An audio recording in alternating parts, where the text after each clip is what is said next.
Hello and welcome everybody. My name is Zarchaos and today I am covering the investigation system of the Witcher RPG within Witcher's Journal. I hope you enjoy this today. This is probably the last video of the tabletop I'm going to cover because I think crafting and alchemy are pretty easy to learn if you decide to read that little section.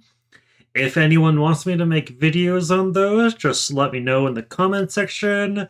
Ask me in a comment on my community tab, or you can send me a Discord message, or even go to my Reddit post where I made a little thing for the video series. So I hope you enjoy your stay. Investigation. There are a few monsters that will leave a direct sign of their presence. Many share habits and methods of attack, and others look visually similar to mutations of their species. A large part of a successful Witcher's training is acute and in-depth investigation. Erland of Larvik.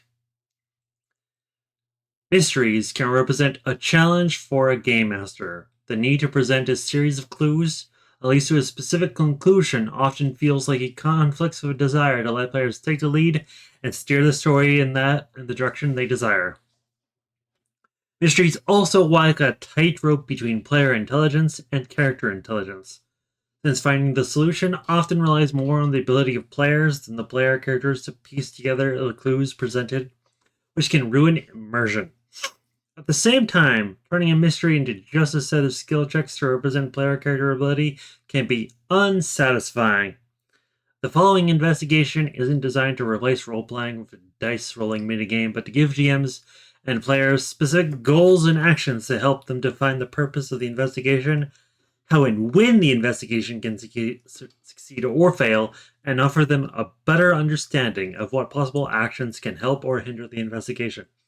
The system also presents a way for players who aren't as clever at deduction as their characters are to solve mysteries based on their character skills, not just the player's own puzzling abilities.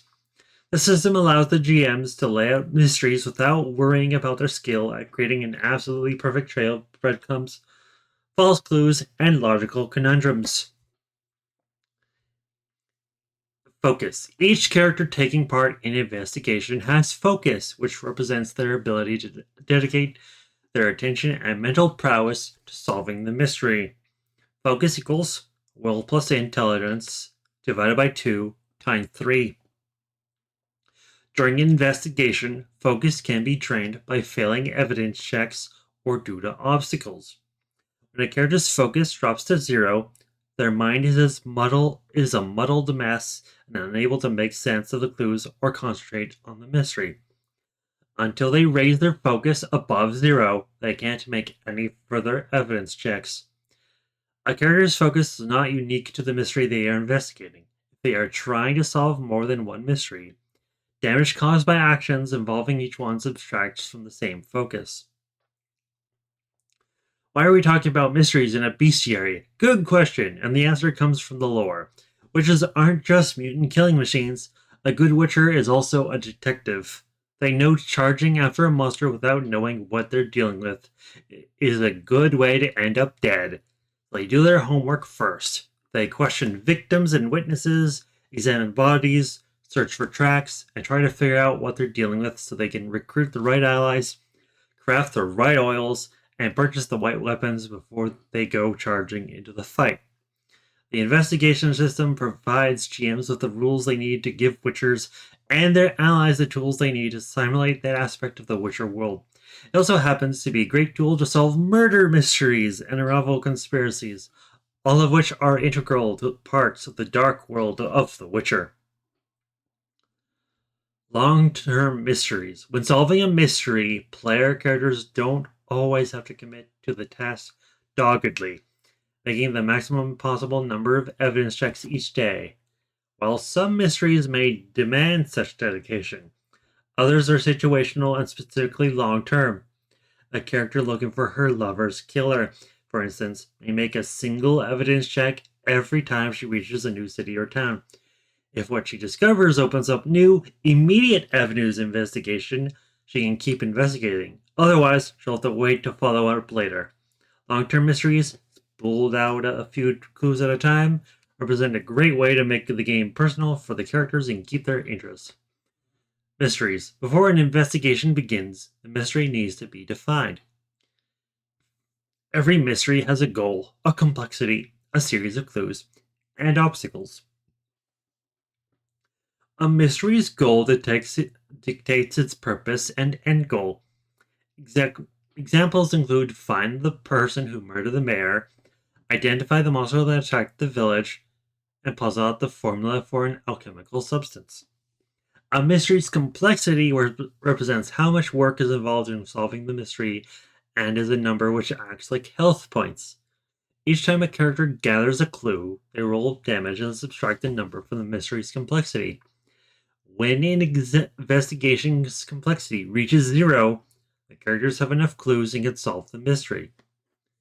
So, 25, 50, 100, 150, and 200.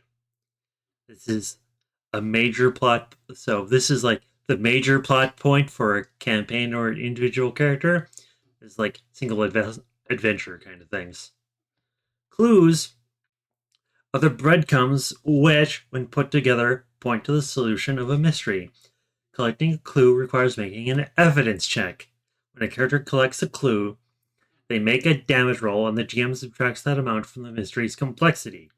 If they fail to collect the clue, they instead take damage to their focus, in addition to whatever other problems that failure might cause. Each clue has an obfuscation rating, which acts like its armor and is subtracted from the damage finding a clue caused to the complexity. Obfuscation represents factors which make finding or deciphering a clue more complicated beyond the basic DV of the evidence check itself. They use DV in this book, but it's essentially the same as the DC in the core book and everything else. Solution is plain sight, 0, somewhat obscured, 2, quite obscured, 4, intensely obscured, 6. Obstacles represent barriers and events which make it harder to solve the mystery. The GM can choose sub-obstacles in advance, but others might be added as dictated by gameplay. Obstacles act as a mystery's attacks, doing damage to investigators' focus.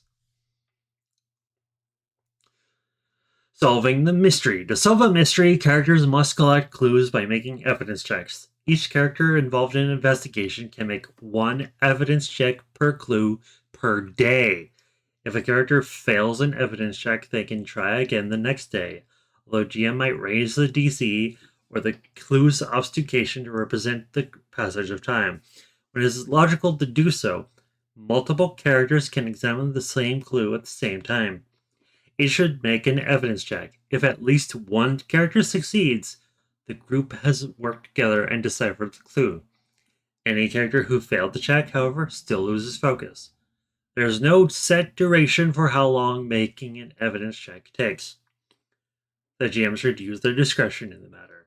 Finding a scrap of paper on a body might take a few seconds, might even be performed as an action during combat, but doing a detailed examination of a body or interrogating a suspect could take an hour or longer. Some clue types grant a bonus if a character spends additional time making their evidence check, granting a +1 up to a maximum of 3 to the check, and the damage for each additional period of time spent on the check equal to the base time needed. Characters must have a reason to perform an evidence check. For example, a suspect can't be questioned if the character doesn't know they exist, and monster tracks can't be inspected if the character doesn't have access to the location. So here's that king of the north going to burn the eyes out of the witch who treated him like shit, which is Philippa Earhart kind of deserved, not gonna lie. Clues often lead directly from one to another and each require a separate evidence check. Investigating a scene, for example, might require one evidence check and introduce two new clues: a dead body and monster paw prints. Examining the body and checking the monster paw prints would then each be rolled as separate evidence checks. To perform an evidence check, a character must make at least one skill check depending on the clue type, as noted on the clue type table, against a DC set by the GM. If the character succeeds, they roll the clue's damage and the GM applies it to the mystery's complexity.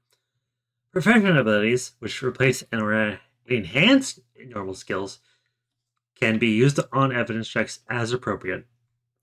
Deduction checks. If the players are ever stuck and unsure of where to go next to gather clues, the GM should ask for a deduction check, DC 15.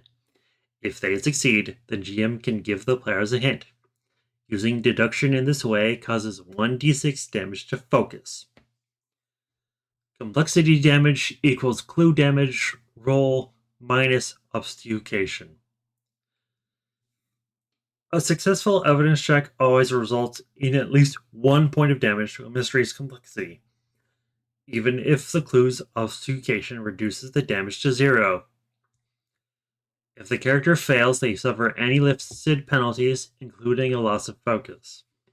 So that means if you meet the amount of armor, aka the obfuscation that the clue has, you still do damage to the mystery, which is good. We like mysteries that don't stall you out if you meet its armor class, as it were. So there's deciphering, evidence analysis, examining, following the money, gossiping, interrogation, investigating the scene, mystical examination, research, shadowing, tracking. +1 bonus, maximum +3 to evidence check and damage per each additional time increment spent. So everything here, like research, investigating the scene, gossip, following the money, and examining the body, and deciphering, all give you an additional +3 to the skill you use to do damage to the mystery, and therefore solve it. Obstacles. No mystery is without complications represented in the investigation system by obstacles. The GM's discretion, they can deploy an obstacle to bedevil the player characters. They should be played out while the player is presenting solutions to deal with or maneuver past the obstacle. Then rolling a skill check or multiple checks if the GM feels they are warranted based on their solution against the DC set by the GM. If the characters succeed, all characters involved in the investigation that day lose 2 focus. If they fail, all characters involved in the investigation that day lose 1d6 plus 2 focus. So it could be a minimum of 3 or a max of 8. Depends on the roll.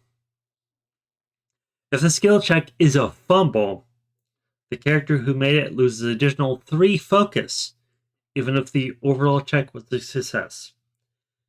GMs are free to deploy or not deploy obstacles when it's logical to do so. GMs who want rough guidelines on how to use obstacles, potential DCs, and examples of obstacle types can refer to the following tables. So, ticking clock mysteries. One unusual obstacle, which deserves its own mention, is the ticking clock. In mysteries with this obstacle, the characters must finish their investigation with a set time period or fail to find the solution. Some ticking clock mysteries are obvious, with the characters aware of their time limit. For example, they might think a friend innocent of a crime, but only have 3 days to prove it before the accused is tried, convicted, and immediately executed. Sometimes the time limit is a secret and players do not know they're racing a deadline. For example, they might be hunting a killer monster that is actually the secret pet of a traveling merchant. The merchant leaves town tomorrow, so the characters need to figure out not only what the monster is, but that is hiding in the merchant's wagon before the wandering purveyor of goods skips town. The only trick to setting up a ticking clock mystery is deciding when to set the deadline. Parties dedicated to the task of solving a mystery can make usually between 3 to 10 evidence checks per day. That's pretty annoying, honestly. Usually make between, that doesn't make any sense. Artel, why? Why do you have so many freaking bugs in your books? Depending on how many characters are involved in the matter. Give them enough time to solve the mystery with as much or little wiggle room as you feel appropriate, then set the deadline. Yeah. See, seriously? How can make usually make? Delete that second make. Please. Fix it. I should probably put somewhere in the Artel Discord. There's a grammar mistake and it's annoying. Please fix. Recovering focus. Much like the body, the mind benefits from rest. For a good night's sleep, at least 6 hours, characters recover an amount of focus equal to their will. If their deduction skill value is 5 or higher, they recover an additional 1 focus. If it is 8 or higher, they recover an additional 2 focus. Finding inspiration. Even with a system for guidance, plotting out a mystery can still be tough. In that case, we recommend doing with what all the greats do. Steal! Your local bookstore or library will have dozens and maybe even hundreds of mystery novels. There's just as many episodes of mystery-themed television shows out there for you to serve as inspiration. No, none of them takes place in the world of Witcher. With a little adaptation, you'll have a blueprint for a mystery plot. This is true. Get inspiration for what you're doing, regardless of mysteries or anything else. You can have Sherlock Holmes in The Witcher if you so desire. You just have to adapt things, or Sherlock Holmes in D&D, or Pathfinder, or whatever other story you're doing. Steal from other sources. Artel recommends steal from other sources. Crafting a mystery. To create a mystery, the GM has to figure out the beginning and the end, then work to fill in the middle.